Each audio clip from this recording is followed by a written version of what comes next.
नमस्कार, स्वागत है आप सभी का हमारे चैनल पर। आज के इस वीडियो में हम बात करेंगे एक ऐसे विषय पर जो हमारे जीवन के गहराई से जुड़ा हुआ है। गरुड़ पुराण में पाप और उनसे मिलने वाली सजाओं का वर्णन किया गया है, जो हर मनुष्य के जीवन में उसके कर्मों के फल के रूप में आता है।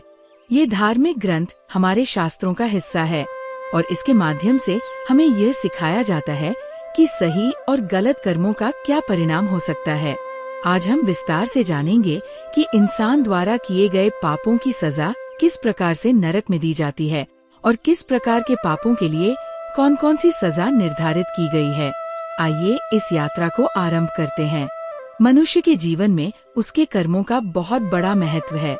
हमारे धर्म ग्रंथों में कहा गया है कि हर व्यक्ति को उसके कर्मों का फल अवश्य प्राप्त होता है, चाहे वो अच्छा हो या बुरा। गरुड़ पुराण, जो हिंदू धर्म के 18 महापुराणों में से एक है, उसमें विशेष रूप से पाप और पुण्य के फल का उल्लेख किया गया है। इस पुराण में विष्णु जी ने गरुड़ को संसार के पाप, पुण्य और मृत्यु के बाद की स्थिति के बारे में विस्तार से बताया है। इसमें यह भी बताया गया है कि कौन से पापों के लिए किस प्रकार की सजा नरक में मिलती है। गरुड़ पुराण के अनुसार जीवन के बाद आत्मा अपने कर्मों के अनुसार स्वर्ग या नरक में जाती है। जो व्यक्ति पाप करता है उसे अपने बुरे कर्मों का फल नरक में भोगना पड़ता है। हर पाप के लिए अलग अलग प्रकार के नरक हैं और वहाँ मिलने वाली सजाएं भी अलग अलग हैं। अब हम विस्तार से जानेंगे कि किस प्रकार के पाप के लिए कौन कौन सी सजा निर्धारित की गई है। झूठ बोलना। गरुड़ पुराण के अनुसार जो व्यक्ति लगातार झूठ बोलता है उसे रौरव नरक में भेजा जाता है। इस नरक में पीड़ित व्यक्ति को भयानक सांपों द्वारा काटा जाता है। ये सांप बेहद विषैले होते हैं और इनके डसने से आत्मा को असहनीय पीड़ा होती है। चोरी करना।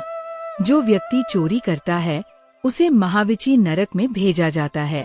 इस नरक में आत्मा को कांटों से भरे जंगल में दौड़ाया जाता है, जहाँ हर कदम पर उसे कांटों से चुभन होती है। व्यभिचार करना।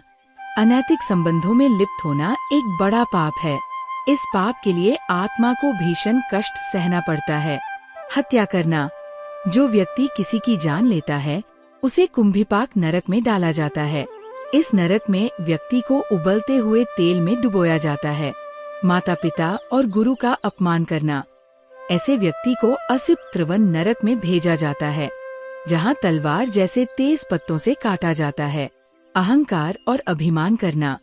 अहंकारी लोगों को अंधकूप नरक में भेजा जाता है, जहाँ पूर्ण अंधकार और मानसिक यातनाएं होती है। नशा करना। नशे का सेवन करने वालों को वैतरणी नरक में भेजा जाता है।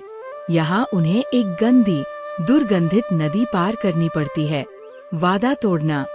जो लोग वादों को निभाने में असफल रहते हैं उन्हें शीत शोषण नरक में भेजा जाता है। इस नरक में अत्यधिक ठंड का सामना करना पड़ता है। भ्रष्टाचार और धोखाधड़ी करना। ऐसे लोग क्रूर नरक में भेजे जाते हैं, जहाँ भयंकर प्राणियों द्वारा सताया जाता है। इस प्रकार गरुड़ पुराण में कर्मों के आधार पर विभिन्न नरकों और उनकी सजाओं का वर्णन किया गया है। यह हमें ये सिखाने का प्रयास करता है कि सही कर्म करना ही मानव जीवन का मुख्य उद्देश्य होना चाहिए। गरुड़ पुराण में ये सजा उन लोगों के लिए निर्धारित की गई है जिन्होंने जीवन में किसी भी प्रकार से दूसरों को धोखा दिया या उनके साथ गलत किया। गरीबों या कमजोरों का शोषण करना एक बहुत बड़ा पाप माना गया है। जो लोग ऐसा करते हैं उन्हें काकोल्य नरक में भेजा जाता है। इस नरक में भयंकर कौवे और अन्य शिकारी पक्षी व्यक्ति की आत्मा को नोचते हैं और उसे दर्द और पीड़ा में छोड़ देते हैं। ये सजा उन अमानवीय कार्यों का फल है जो उन्होंने कमजोर वर्गों के साथ किया। भोजन को अनादर पूर्वक बर्बाद करना एक पाप है, क्योंकि ये अनगिनत लोगों की भूख और आवश्यकता का उपहास है। गरुड़ पुराण के अनुसार जो लोग भोजन की बर्बादी करते हैं उन्हें कुमकुमिनी नरक में भेजा जाता है। यहाँ उन्हें बिना भोजन और पानी के निर्जलित स्थिति में रखा जाता है और उनके शरीर को सूखने तक यातना दी जाती है। ये सजा इस बात का प्रतीक है कि भोजन का महत्व समझना और उसका सम्मान करना कितना आवश्यक है।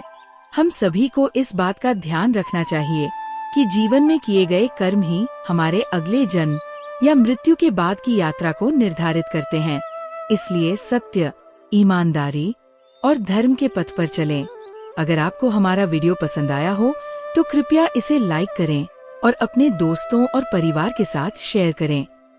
यदि आपने हमारे चैनल को सब्सक्राइब नहीं किया है तो अभी सब्सक्राइब करें और बेल आइकन दबाना न भूलें, ताकि आप हमारे नए वीडियो की जानकारी सबसे पहले पा